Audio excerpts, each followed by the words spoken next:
Well, greetings, welcome to the Dividing Line. We're back in the big studio just because Rich is enjoying being in the big studio. He's put a lot of work into it and doesn't want to move everything back to the studio. So that's really the only reason I'm sitting here. It's actually easier to sit. This chair is very hard to get into. Normally I'd sort of move around and stuff like that, but no.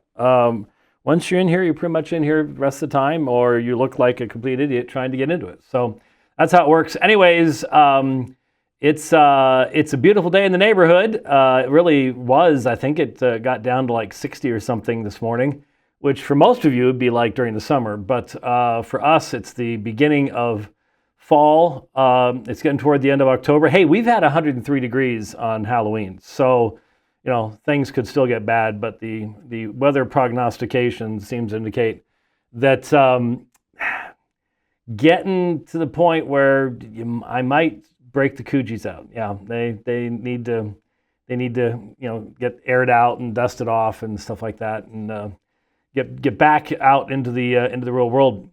No fun guest today, like Wes Huff was. Glad that he was able to join us and talk about a strange. I mean, boy, I don't think anyone ever would have heard of that man outside of the age we live in now. Social media. Even though I was just sitting here reading a post on X about the suppression of the continued suppression of free speech on X.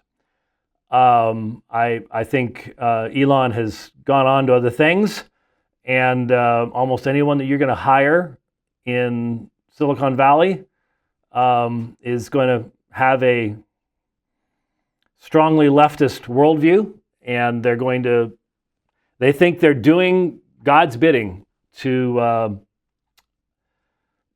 suppress the other perspective, suppress the other side. That's their thing. That's what they do. And Cauldron Pool, group down in Australia, news organization, Christian news organization, asked Grok to analyze their data. And Grok said there was an 85 to 90% chance that the algorithm was specifically seeking to throttle their reach. And I've certainly noticed that with a lot of stuff as well. I think that's still definitely out there. It doesn't matter if these folks lose elections or anything else. They're gonna still do this kind of stuff. That's just how they are, and there's really nothing to be done about it. I think Matt Walsh pointed to the graph on the screen and said that the transgender movement is dead. I am not convinced of that, but you probably saw this, and it came out just a few days ago, where a couple of studies, Andover, Fire, and Brown, share of students not identifying as male or female 2016 to 2025. And, of course, two of them didn't even start till 2020 and 2021. But you see the reaches its height between 2022 and 2023, and then there has been a precipitous decline in the numbers. And there's still... Look, transgenderism is mythology. I would like to think that there will be some day that history will look back upon our time period and go, what was wrong with those people? How was there such a collective explosion of utter insanity? We're not talking about intersex people. It's never been about any of the syndromes, any of the genetic issues that have been well known for many years. We're talking about granting to people the autonomous power to deny their biological reality and claim that they're a woman caught in a man's body or a man caught in a woman's body. And that they can, quote unquote, transition, which has never happened and never will. You can mutilate a body all you want. You can make someone a permanent patient of the medical system. You can shorten their lives. Isn't it amazing that for years and years and years we had study after study after study about how smoking impacted the length of your life, how many years a pack of cigarettes would take off of your life and stuff like that. When was the last time you saw a peer-reviewed, widely disseminated study on the impact of transgenderism on lifespan? Now, someone would say, well, you can't because there isn't enough data yet because, it just hasn't been going on all that long. And okay, how about on fundamental health, on disease, numbers of days in the hospital, numbers of days sick, number of drugs you have to take just to keep functioning? You're not going to hear any of that because cha-ching, it's all money. It's all money. The Hippocratic Oath is gone, has been gone for a long time. The medical world does what makes money, and they promote what makes them money. That doesn't mean your health. They don't want you healthy. They want you on Ozempic, and they want you on statins, and they want you on this, and they want you on that. That's how the system feeds upon itself and uses us as its, it's a little bit like the Matrix. Okay, we're in those pods, and they're getting their energy out of us, except their energy is money. And that's just how it works. I hate to have to say that. In many ways, there's astonishing things that the medical community can do today. But just because you can do something doesn't mean that you should do something. And the worldview foundation behind what the medical world does is radically anti-Christian. And so the stuff that's going on now with genetic manipulation, I can just guarantee you there are already human beings walking around in China who have been genetically manipulated. They're just not telling anybody about it. I'm just gonna have to start taking my watch off and hiding it someplace because the chit chat channel gets going, and I don't know how to turn that thing off. I need to find a way to tell that ignore signal because there's chit chat going on. Everybody starts talking. Anyway, I can guarantee you that that's taking place. That's happening in China because China wants super soldiers. China wants a way to control the world. I mean, these people want world domination, and they will do anything to get it, including risking, global destruction in the process. They really will. But the worldview behind all this is a horrifically anti-God worldview. And so, what you're seeing is the clear demonstration of, what was the name of that book? Irreparable Damage, something like that. It was the Shearer book that she wrote about the transgender movement and the destruction, especially of young women, a number of years ago. I recommended it to everybody. And she pointed out that this wasn't happening before YouTube and TikTok and all these things. It wasn't happening before social media. You may have had cross-dressers and a few things like that, but you didn't have this massive gender confusion. It was hatched and promoted. These poor young women and men, boys and girls, were targeted and victimized.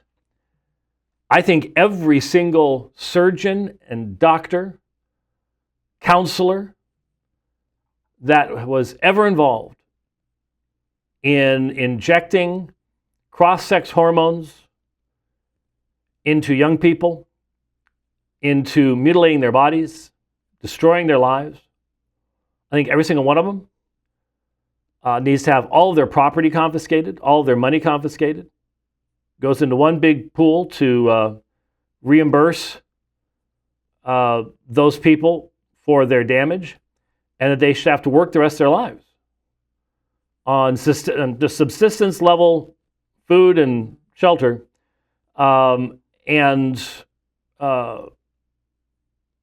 work to pay off the debt they owe these other people for having used them in this way. I truly believe that. And, just as I truly believe that the man who had been arrested, 33 times, 40-year criminal history that broke into an elderly couple's home recently, I think it was in Georgia, it could have been someplace else, and burned the house, tried to set the husband on fire, stabbed him, strangled the wife, took some things. Oh, this is in New York City, because he was arrested in Times Square. That's right. It was in New York. If that is not the clearest illustration of the necessity of the death penalty, which should have been used earlier than this. I mean, 33 times? There comes a time where you have someone that clearly cannot live in society.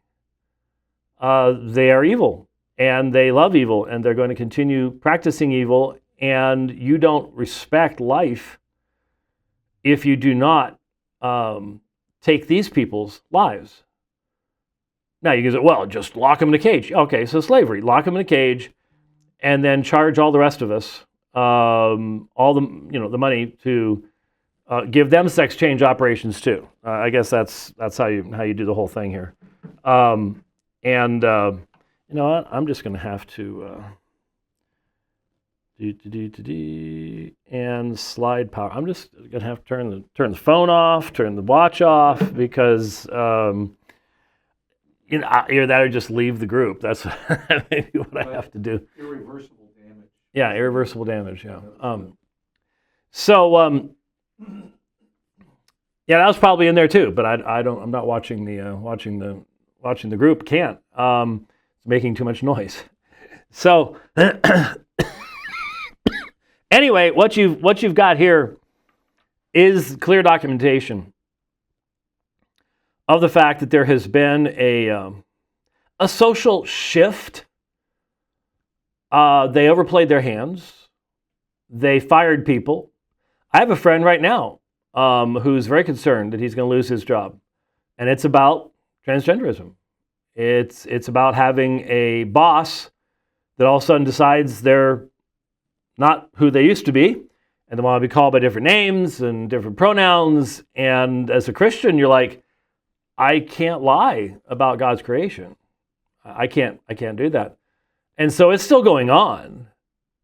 And we may look at something like this and go, well, that's over with. Matt Walsh thinks it's over with. You think if there's an economic issue or something like that to where some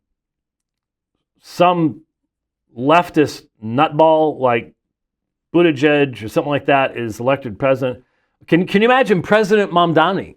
Yeah, there would be the end of the United States right then and there. An open, clear, obvious communist. You think that if that were to happen and those people were to take over, that this is going to continue? No, it's going to go right back up again, because that's what they want. Until they accomplish their goal, which is the utter destruction of the society of the United States of America, bringing down the governmental structure, making us just a pawn of the globalist elites, and then they'll get rid of all that stuff, because they don't care about these people. They don't actually believe in any of this stuff themselves. It's just a convenient tool to use to accomplish their purposes. So I can look at that and go, well, that's great. What it proves to me is that transgenderism has been an external, made-up fiction all along. And if it can go with social trends, then it has no connection inherently to the human being. It's the human being watching what's going on in society and reacting to it. That's all there is to it. So that's that. Real quickly, I don't want to spend too much time on this, but I was just watching this, and we've talked about Harari before. Okay, let's try it this way then. You don't want to go that way. I hate touchpads. We need to get a mouse in here. Then just leave it here. It'll probably disappear. But Yuvul Harrari, big guy in the WEF, written a number of books. We've talked about these books and the evil worldview that he represents. It is. It's a anti-human, anti-Christian worldview that he represents. But this is one of the primary voices of the global elites that are out there, that are influencing, are just focused upon purposefully influencing governmental leaders. If you wonder why Europe is committing open, obvious self-immolation, self-suicide, it's because of people like this. This is where this is coming from. And you've got to listen to what this guy has to say if you're going to understand what's happening and why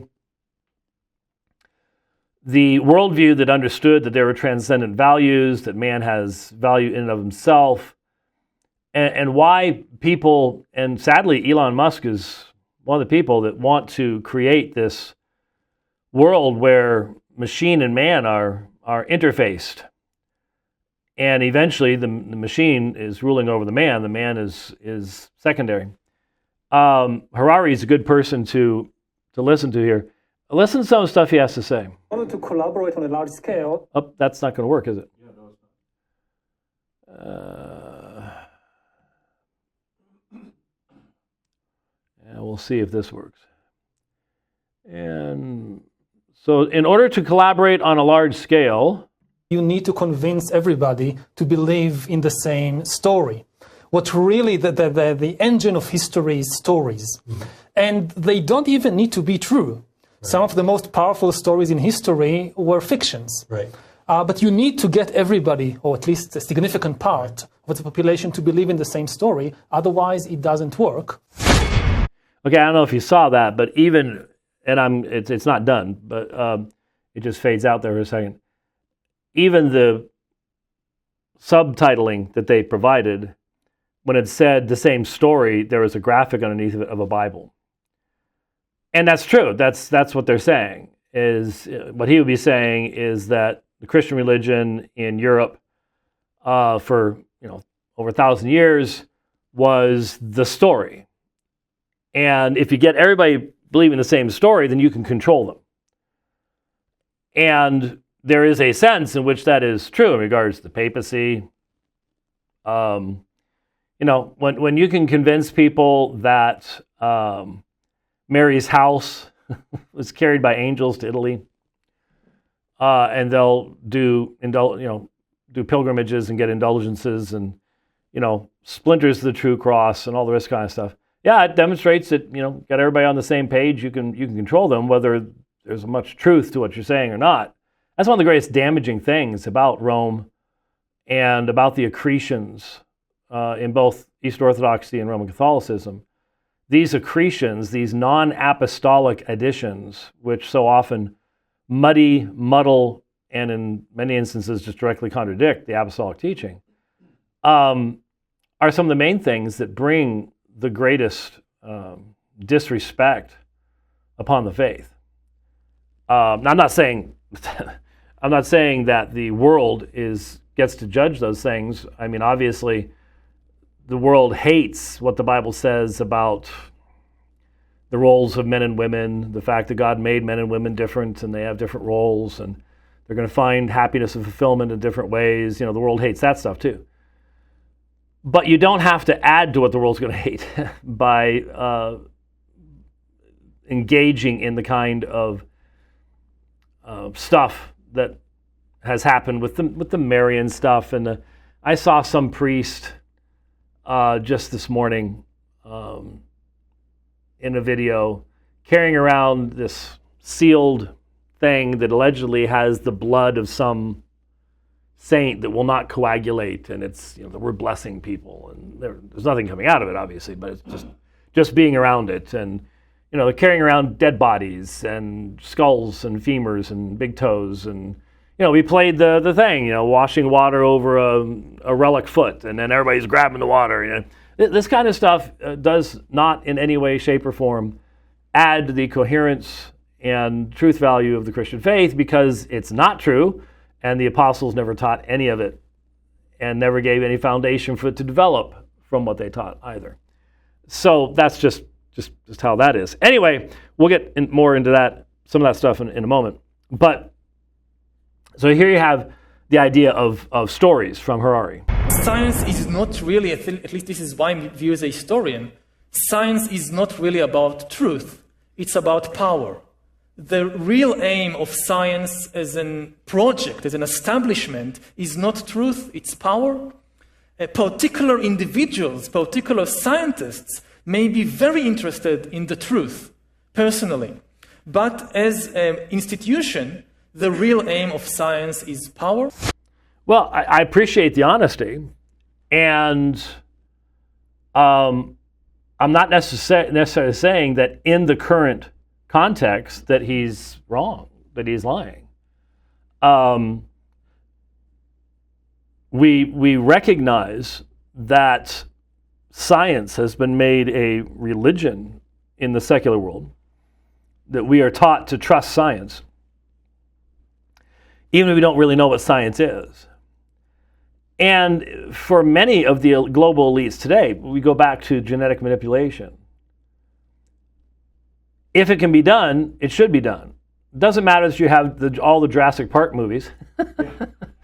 It really, you got to admit, it's so weird that there are so many movies out there that warn about the very things we're doing right now, and they came out 50 years earlier. It is a little bit on the weird side, but there are some people who see where the trends are going. And once you remove science from the lordship of Christ, and meaningful science developed in Europe, not that the Chinese didn't have sciences like that, but being able to see how everything fits together requires that kind of a worldview. It has been elevated now with the denial of the lordship of Christ, the resurrection, things like that, centrality of Christ to the world itself. It has become a religion unto itself, and with its high priests, and its conclusions cannot be questioned. And so, yeah, it is pretty much about power. Those who own the data really own the future. Mm-hmm. We are reaching a point in human history that we have enough biological knowledge and we have enough computing power, and all you need in order to systematically hack millions of people is just the data. Mm-hmm. That to hack people means to know people better than they know themselves. Right. To somebody in San Francisco, in Beijing, knows you, knows more about you than you know about yourself, about your medical condition, about your mental weaknesses, things that you did 5 years ago, 20 years ago, you completely forgot about them, they know it. Right. This is something we never faced before. Not even the KGB could do it. Right.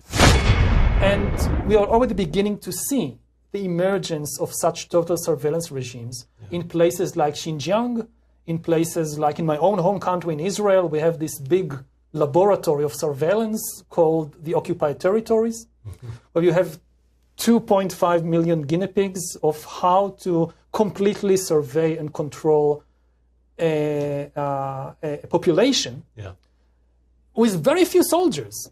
I mean, when you look at the numbers, it's amazing how few soldiers you need to control millions of people if you have their data. In order to collaborate on a... Okay, that restarted. Okay. Two things there. Hacking people. When I first started hearing about stuff like this, I didn't really think a whole lot about it. But yeah, you know what? so much of our personal information. Well, look, think about this. Last year was a rough year for me. I had to be in the hospital a bunch of times, kidney stones, primarily. And there's no longer a clipboard hanging at the end of your bed with papers hanging on it. It's all electronic. Your records are all electronic. When the lady comes in to collect the bill and stuff like that, she's pushing a computer terminal, a mobile computer terminal that's going from room to room. All your data is there, and somebody has it. Now, there's supposed to be laws and all this stuff. Yeah, okay, whatever. I really trust all that. Somebody's got that, and they, I had to take a blood test recently, and the results were forwarded to me electronically. Somebody's probably got that, and they've probably got the last one, and so they can see what they know, what the trends are, and all the rest of this kind of stuff. And you're sort of like, very, very, very interesting how this is working. And so, if they've got all that information, they've got stuff from 20, 30 years ago that you've forgotten about, that's what he's talking about when he talks about hacking someone and controlling them in that way. You're controlling them because of their ignorance of their own person, basically. And that doesn't mean that there isn't another kind of hacking that Elon Musk is involved with in the human electronic interface, which, it's always so that people can do things they couldn't do otherwise. People have been in a car accident, but now they can do this. Okay, yeah, if that was combined with the Christian worldview where there were meaningful restraints, that would be one thing. But when it's connected to a secular worldview, that's just the entrance. Again, we've had movies that have warned about this. Minority Report. Not only do that had the weird stuff about being able to see the future and stuff like that, or possible futures. Okay, that's one thing. But what did they do once you were convicted? You were put in this, they haloed you. And they put this thing on your head, and you become a zombie. And you're stuck in a tube, and you're just left there, dreaming, I guess. You're not executed like you should be. But hey, if they're only paying to, run a motor and a few things like that, what does it really matter? Same type of thing. So yeah, the hacking stuff, this is what the global elites want. And one last thing, and boy, this will get me in a lot of trouble, but he mentioned, he's from Israel. And he talked about the total surveillance state. And he mentioned the occupied territories. Interesting that he would use that language. But as soon as I heard that, the thought that crossed my head, that unfortunately has crossed my head a lot recently, was basically, I'm still completely lost as to how October 7th ever took place. And there's got to be a lot of other people that think the exact same thing. You tell me that the country that pulled off the Hezbollah pager thing, I mean, that is got to be the most amazing, brilliant counterintelligence, take out your enemies thing that's ever been done by anybody. I mean, Israel is the ultimate surveillance state, just like China. And you're telling me that Hamas managed to amass all those people and gliders and all the rest of this kind of stuff and take out the surveillance towers and did all that so they could get in and wreak the havoc that they wreaked. And it was just like, oh gosh, we had never thought about that. I really struggle with that. I really it really makes me go, no, I haven't bought a used car recently. Why? It's just, that just does not make a lick of sense to me. And the way he's describing the surveillance of these places, I don't know. I claim no expertise in that area, but it is fascinating. He is a very, very interesting individual. There's no two ways about that, but a very frightening individual. Oh, stop it. There you go. Just, it wouldn't let me touch the green thing to get rid of it. Okay. October 12th. Okay, on October 11th, let's just go back here. So this wasn't very long ago. On October 11th, it does pixelate, but I guess, I don't know if it'll show that. The screen looks fine. You can't see the pixelation. On October 11th, I remember this tweet, amazingly enough. Notice what I've written here. Before you ask the obvious question, but the apostles never did this, never dreamed about doing this, remember, for Rome, that is irrelevant. They just made John Henry Cardinal Newman a doctor of the church. And I was responding to a picture. One of these massively ornate altars, 60 feet high, and statues and angels and gold, and all the priests are in their fancy golden robes and red robes and all the rest of this stuff. And so I had retweeted the picture, and I had written what's being quoted here, because of the fact that the standard evangelical response to seeing this kind of material is to go, well, where does the Bible teach anything like this? And I'm thankful for that basic Christian impulse. I want to know where God said to do this. I haven't refreshed this water. It makes me think about the movie Signs. I don't think any aliens are about to bust in. And hopefully Rich hasn't put anything in this. So, or somebody else, because, if I keel over, you'll know what happened. I don't taste anything in particular, so we will. If I start spouting heresy here, we'll know what happened. Anyway, so what I took, I appreciated the standard response was going to be, where does the Bible say this? But we need to go beyond that.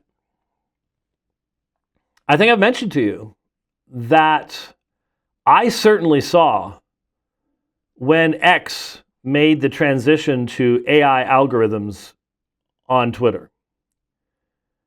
A couple weeks ago, Elon Musk announced it probably around the beginning of October. My feed changed radically. It changed radically. I see much less of the people that I've purposely followed.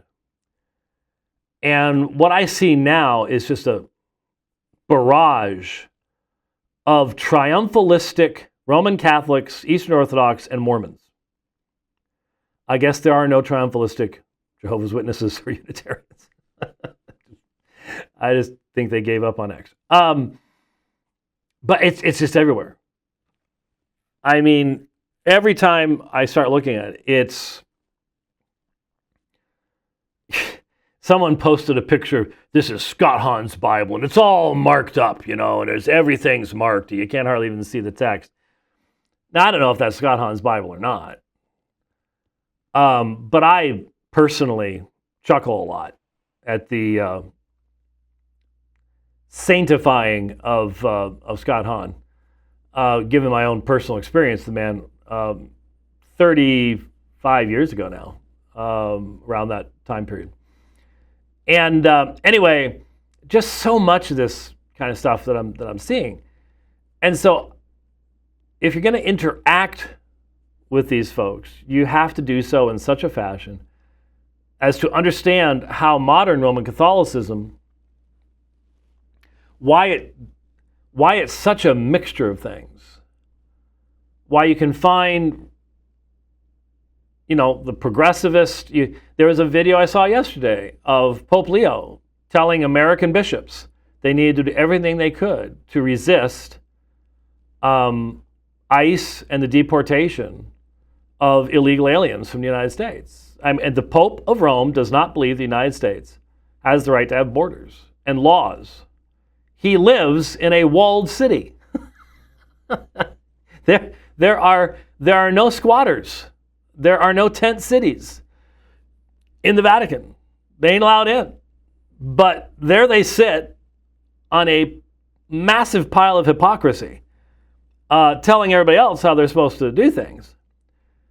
And so here's the Pope, an American born anyways, telling American bishops that this is what they need to be doing. They need to be, the church needs to be doing everything it can to oppose Trump's deportation of illegal aliens from the United States.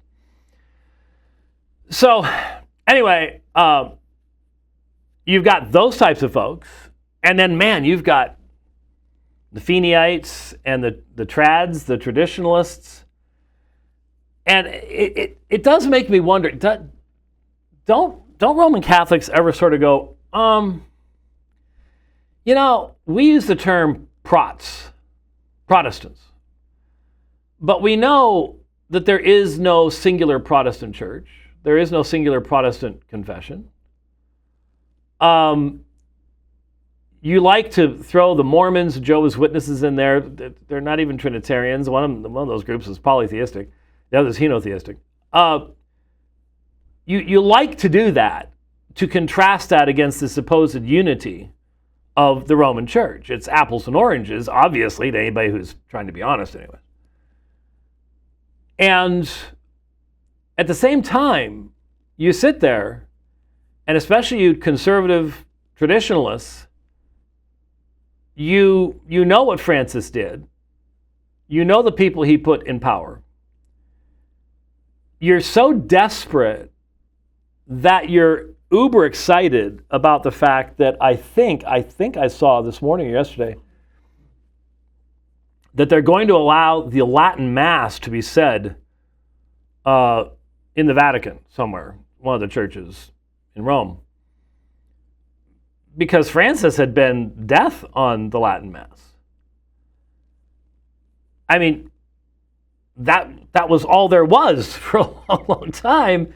But now you're excited that it gets to be done once, and you don't stop and go, there sure are a whole lot of different perspectives that go under the rubric of Roman Catholicism. Yeah, there certainly are. You've got your charismatics and your scholastics and your monastics, and you've got all this kind of stuff going on. And at the same time, I am now, thanks to the algorithm, and I suppose in one sense this is actually good. It's forcing me to see a wider spectrum of things than I was seeing before. The current leader of the Eastern Orthodox ain't no conservative. I don't know if this was still up. Did I? Let me see here. Oh, wait a minute. Hold on.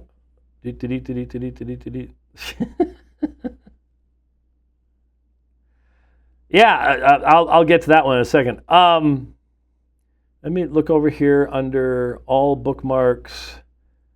Yeah, there it is.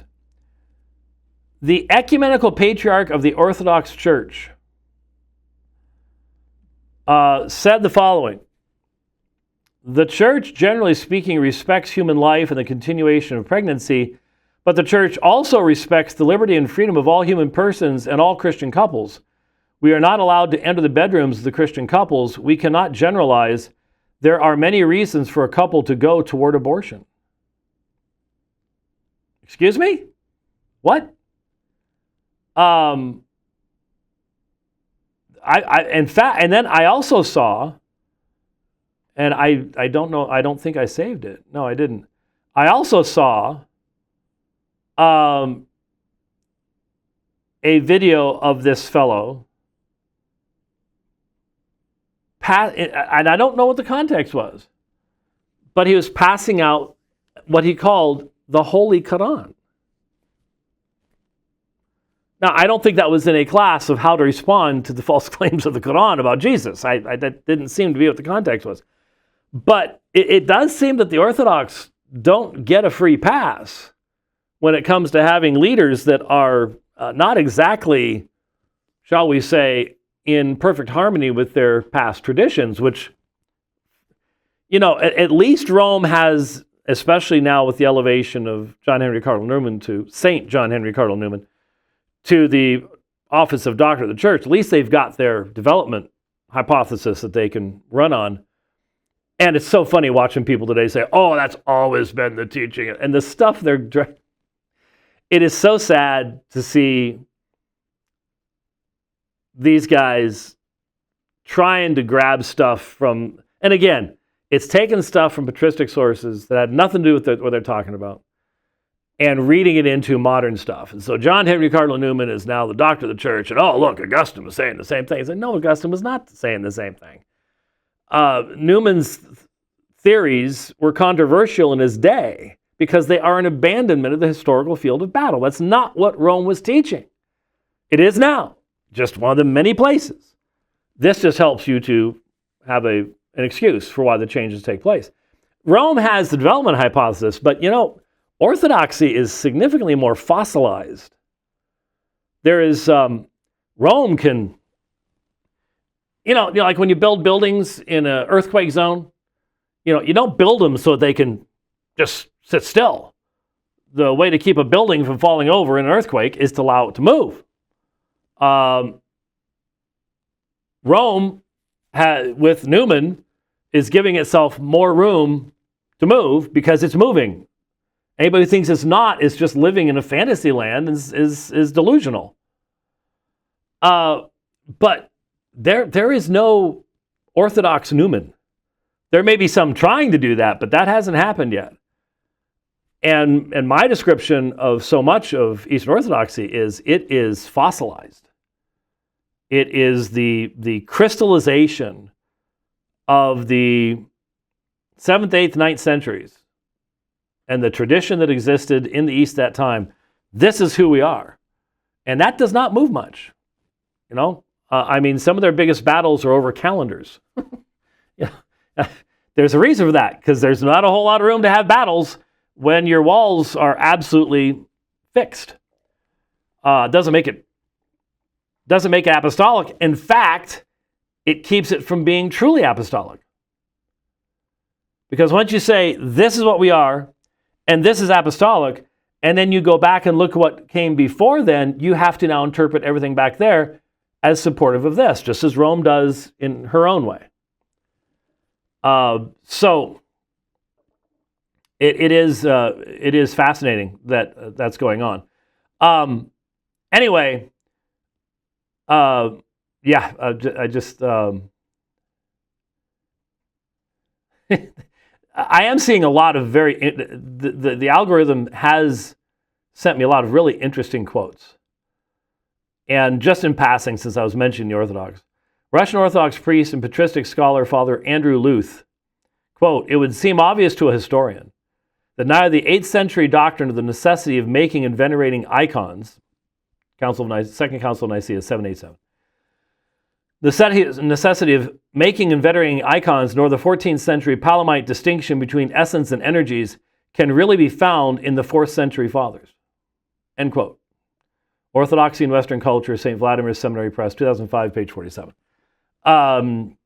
It should be noted that the wider context is Father Luth specifically rejecting doctrinal development in the Catholic sense. That's another one of the big conversations right now. Thanks to Newman, Orthodox and Roman Catholics are now having these conversations, and they need to have these conversations. There's no way to get around it. It's fascinating stuff. All right, so back over here. So this is what my post was about. Finally getting back to this. Sorry about that. This is what my post was about. So Todd Erzen, who is Steve Deace's producer, that's my understanding. That's what I've been told. for the Steve Deace show.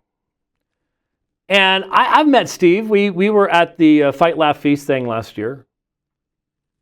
And,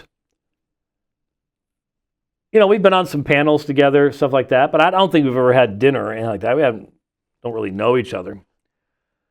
But this Todd fellow is a Roman Catholic. And you look at his timeline, Deace online, all sorts of Marian stuff and papal stuff. He's a militant Roman Catholic. So I write this whole thing about development and how this has been seen over history. And I don't think I mentioned George Salmon's book, but I could have, you know. But it wasn't a small book, but it was one of those tweets that unfortunately most modern people would go, too long, didn't read. You know, wall of text, blah, blah, blah, blah. In other words, you know, you actually have to have an attention span to read it. Well, notice what Deace responds. Bearing false witness is a sacrament, not a sin in James's church. Well, okay then. That's a pretty decent shot, I would say. And so what I did is I went over there and found the tweet, and I replied with this. I said, care to document your allegation from what I said, or is this just another example of X-slander? Now, I don't know why. You guys can't see it on that screen, but this is not pixelated. The last one was. I'm not sure. I guess it's how big it is when I did the screenshot or something. That would make sense. Okay. Anyways, now since he didn't tag me, I didn't see this till today. I actually went to his feed to try to track stuff down. You blaspheme the Catholic Church daily, and yet you claim to care about slander. When the primary evidence for your faith is that others don't have it, your narcissism has played you for the greatest of fools. Now, one of us wrote something of substance that had facts in it, argumentation, demonstrated we've read the other side, you know something about the interactions like that. And we ain't getting any of that from Todd.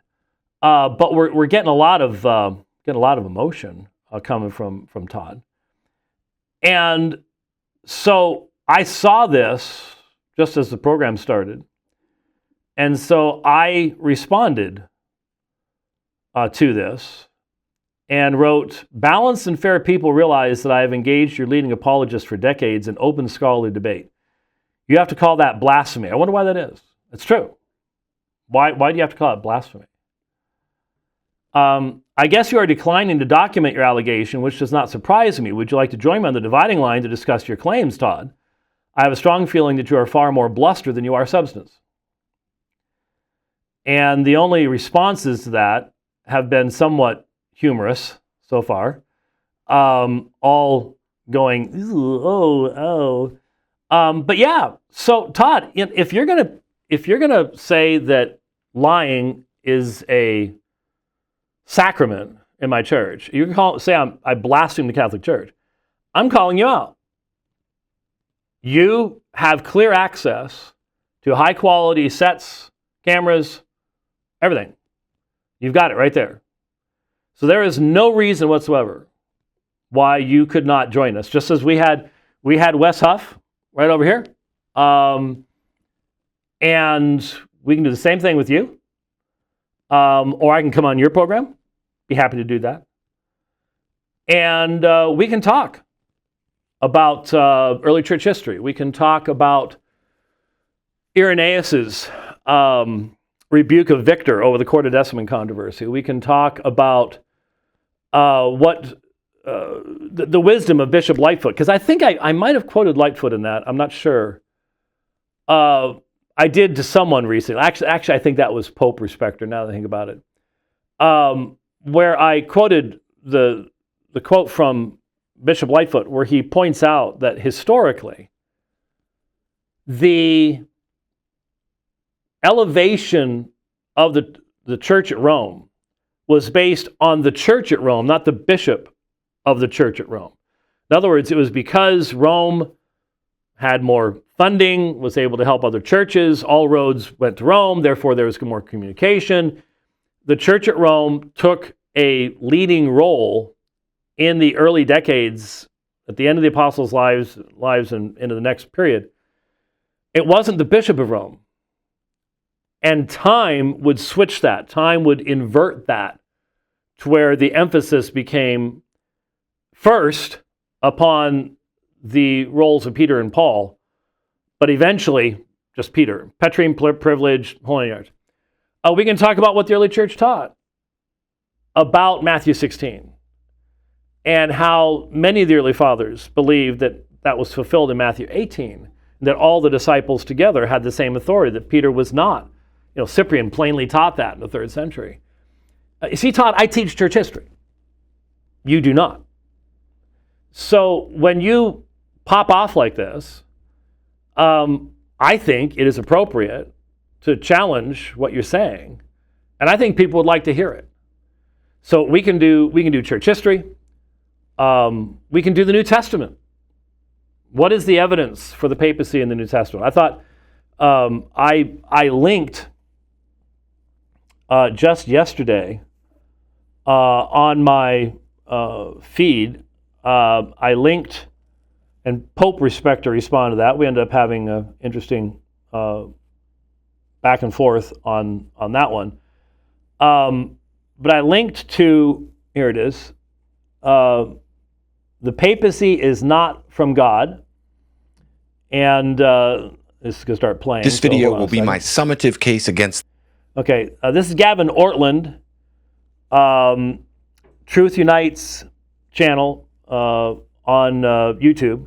And I linked to it so that you could listen to it. It's only, what I wanted to see here was, it's 46 minutes long.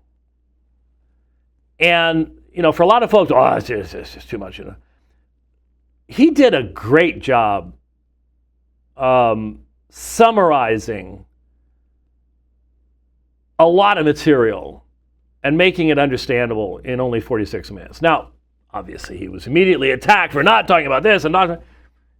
He was saying, I'm just giving you a summary here. I'm giving you a summary of, and if you want more, here's this over here. He gives references, he gives books, and it's a lot of the same stuff that we've presented in debates in the past, but probably a little bit more accessible in the form that it's in here. You get to have the quotes up on the screen. That is one of the advantages of 2025 online versus 1995 on a VHS camera. Things have changed. So I had quoted that, and that kind of stuff's out there. And he did a great job in walking through all the New Testament evidence and all the texts that are used. And we've done that in our debates. Be happy to do that.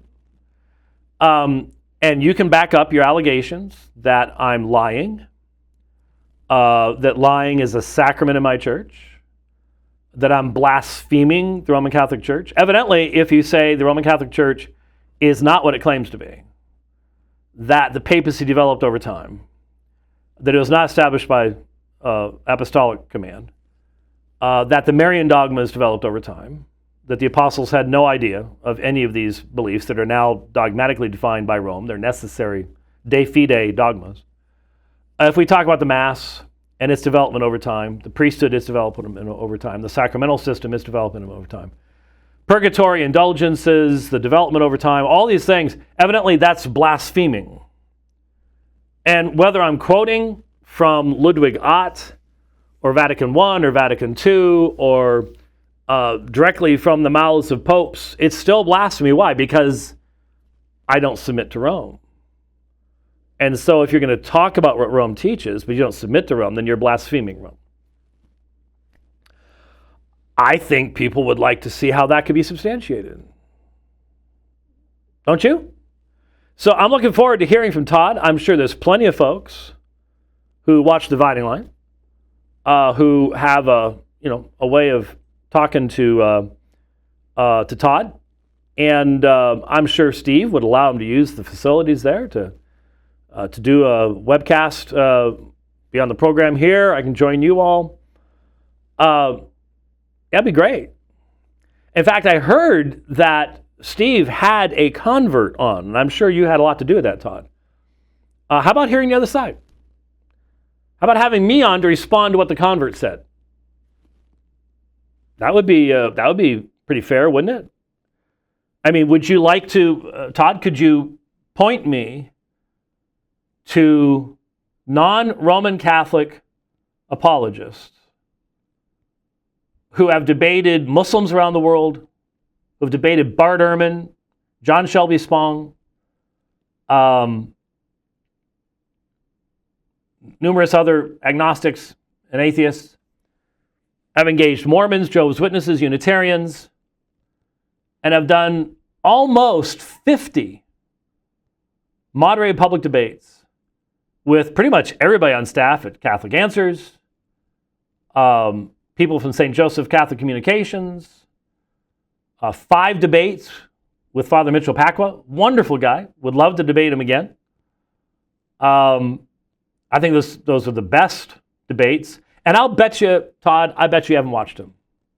I just got a gut feeling. Because they were too calm. They were, there wasn't any throwing things and angry words and stuff like that. I wish we had the videos of the first 2, but the Roman Catholics decided not to give us those, but we'll leave that up to them. But the other 3 are, and there are, in fact, there are a number of really personable, humorous moments in the debates with Mitch Pacwa as well. Show me somebody who's done that. And then you can say, therefore, I don't see any reason why I should back up the things that I said about you online, because you've never engaged Roman Catholic apologists in a meaningful fashion. Anybody who maybe didn't know about us and stuff like that, and because of this, you're watching this, do me one favor. Go on YouTube, put in James White, Peter Stravinskas. Peter Stravinskas. Father Peter Stravinskas. 2 PhDs, Ivy League schools, subject purgatory. 2001, Long Island. And you tell me that we can't engage Roman Catholics in a meaningful and scholarly fashion. Because we have, over and over and over again. So yeah, I'm looking forward to hearing from Todd when we can schedule this, and because I'd like to give him the opportunity. Here's an opportunity, Todd, to talk to my audience and demonstrate to them that lying is a sacrament in my church, and that I blaspheme the Catholic Church daily. Should be easy. Should be really easy. Except that I get to respond. And I think that's why that probably won't happen. But let's, prove me wrong. Prove me wrong. Todd, let's make it happen. I think that would be great. Okay. All right. Well, got more stuff that we could get to, but hey, we've gone for an hour. Is there? So I actually have a microphone on today. Oh, really? I do. Yes. Right. Danger. Right. Just want to announce I will be uploading the final version of the Tuggy debate tonight. So that should be available tomorrow for folks who want to watch it in 4K. So our version is, I've been working on that for the last couple of weeks. Got it all ready to go. And how many slides? What's that? How many slides? How many slides? Slides. I think you had 13. Yeah. I think he had close to 100. Close to 100. It was, again, there was 3 sets of slides. So there was the opening, and then there was the rebuttal, which, and the closing. He typed that up while you were doing your opening. It was just amazing watching his fingers fly. No, that didn't happen. And then the other thing was the closing. And again, you just watch him type that up so fast and format it and everything. And no, that was all pre-prepared as well. And so that's not supposed to be how that works, but hey. And then on a housekeeping note, as we get towards the end of the year, something weird has developed here and there. It's kind of random. And the bank is getting upset about it. There are folks who they love us, James, and they like to make their donations out to AOMIN. And the bank says that's not us. Oh. And the bank doesn't want to cash them. And so if you donate to us, we love the fact that we appreciate it so much, but it does need to be made out to Alpha and Omega Ministries. And then there's a new one out, and apparently, I don't know if this is a new government regulation or what, the banks are going to soon refuse to cash checks that are made out to someone else but endorsed over to you. Huh. So they just, this last week notified us that, I guess it's just all businesses are getting these emails from the banks saying they'll no longer cash checks that are endorsed, they're made out to someone else but endorsed over to you. So that's that. So we can't do that either.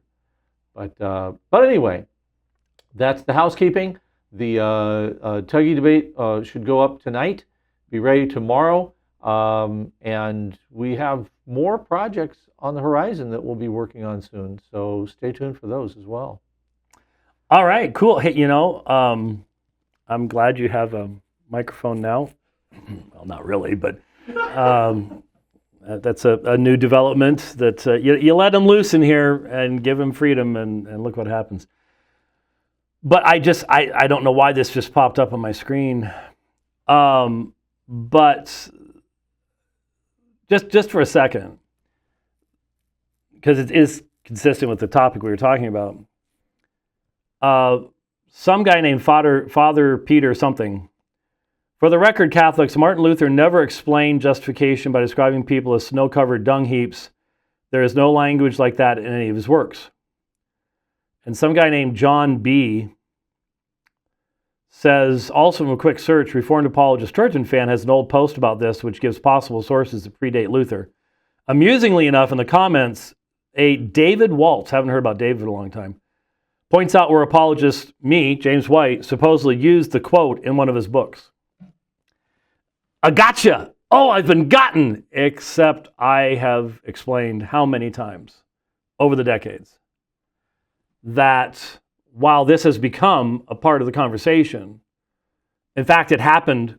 In fact, I had a conversation with someone on Twitter last week with a Roman Catholic.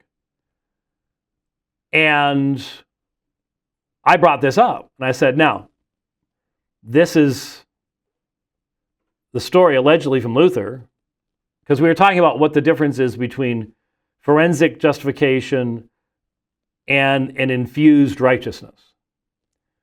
And so he made some reference. I knew what he was talking about. And so I responded to it. And I said, well, supposedly Luther said this. We can't find where he did. It's sort of like his language, but we don't know. There's lots of things that are attributed to Luther. I've been saying this forever.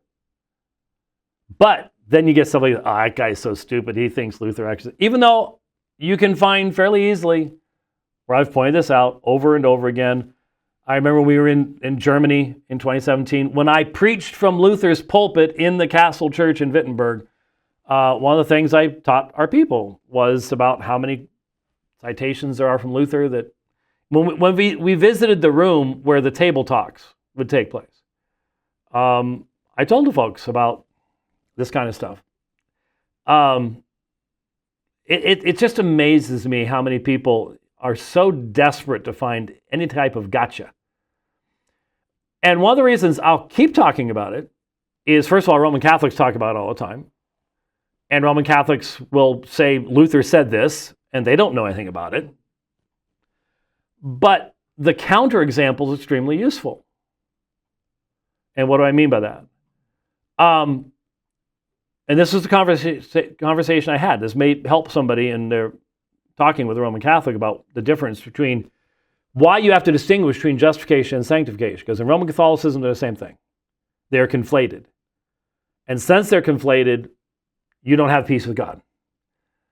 The Bible says they are united as the one work of God, but they must be distinguished from one another. And I said, well, look, you object to the dunghill has to be changed, but let's turn it around. In your scenario, when the dunghill is baptized, it becomes gold. And it goes to heaven because God likes gold. It is inherently pleasing to God. There has been an eternal transformation, and the dunghill becomes gold. But what happens when you commit a venial sin? Flecks of dung begin to appear on the gold. So it has to be purified before it goes into the presence of God. That's what purgatory is about, or was, until the modern day, where purgatory has fallen on hard times. Though these traditionalist Catholics, they know what purgatory is. They know time passes. They know it's fire. They get it. But the Novus Ordo guys, not so much. Anyway, so you have to clean that dung off the surface of the gold. But what if you commit a mortal sin? You commit a mortal sin, and the pile of gold becomes a pile of dung. Instantly. And then I quoted from Ludwig Ott, who said, the reason for the uncertainty of the state of grace is just this, that without a supernatural revelation, a person cannot know whether they have fulfilled all the conditions which are necessary for achieving justification. So you can't know which one you are. You can have a reasonable confidence, but you can't know. You have to fulfill all the conditions necessary for achieving justification, which in the Bible is what Jesus does in behalf of his people. That's why we have peace with God. And that's what the issue is all about. It's vitally important. Vitally important. But for John B., whoever John B. is, I've been telling people for a long time that we can't identify an exact place where Luther ever used this illustration. It certainly sounds like something that Luther would say. He liked using that kind of, like talking about dung, more so about the Pope than anything else. But he did. He was an earthy man along those lines. But yeah, I've been saying that for a long time, and that's pretty easily documented. So anyways, I shouldn't be watching this while we are talking about that. Anyways, thanks for watching the program today. We will see you next time. God bless.